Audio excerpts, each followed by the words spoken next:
On this side, the stained glass windows depict the gestures and parables regarding the Lord's mercy. The rose window, the central medallion, shows Jesus Christ as a merciful judge with Mary and John the Baptist. While the outer medallions depict different stories from the gospel. First, the church triumphant represented by a richly dressed woman and many small details. Then there's the lion of Mark the evangelist, followed by two prophets, one who's riding, the other holding the papyrus.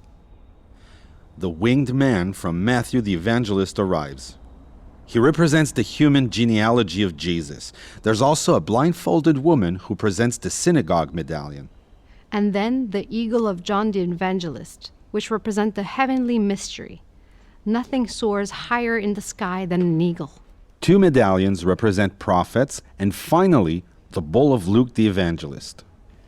In the small pieces and detailed drawings, we've noticed some particular features that we want to chat about, Grandma. There's the Good Samaritan, like the expression Grandpa often used, which comes from a biblical parable. On the fourth panel, we notice a lot of creativity, striking a balance with the kinds of plants. We then notice on the next panel contrasting colors. And finally, the Good Samaritan at the inn. It's church. In window C, the one with Mary Magdalene, we learned that the artist combined passages from the Gospel regarding Mary Magdalene and Mary of Bethany. She is the sister of Lazarus, the man Jesus raised from the dead. Well, the stained glass windows depict a silent character. He's solemn. The faces seem to be contemplative, pensive, lost in thoughts, meditative. Looking at them, I find that we also enter into a pensive state. Window D depicts the parable of the prodigal son.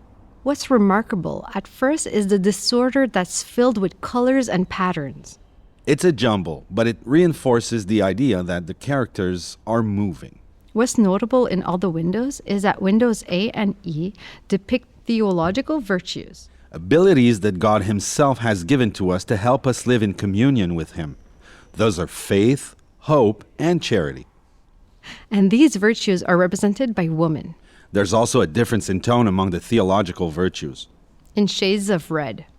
And the cardinal virtues: prudence, justice, fortitude, temperance. In shades of blue. Now, if you don't mind, Grandma, we're going to move on to the fifth stained glass window, the rose window. In the middle, we can see Christ and the apostles, Peter and Paul. At the bottom, we see Saint Vincent de Paul, who represents the love of God and, therefore, love for others. A man who was aware of the misery of the poor. And his name has long been used to refer to a non-profit organization whose mission is to fight poverty and social exclusion. In Trois-Rivières, the Saint Vincent de Paul charity is located on Royale Street near the Crown Roundabout. That's where you used to volunteer, Grandma. And then we can see Saint Bernadette. Mary appeared to Bernadette Soubirous in 1858. The other panel depicts the huge figure of simplicity and faith, Saint John Mary Vianney. You used to pray to him, Grandma, just before communion for greater spiritual depth. And he is a patron saint of priests. He established communities whose objective was to train priests.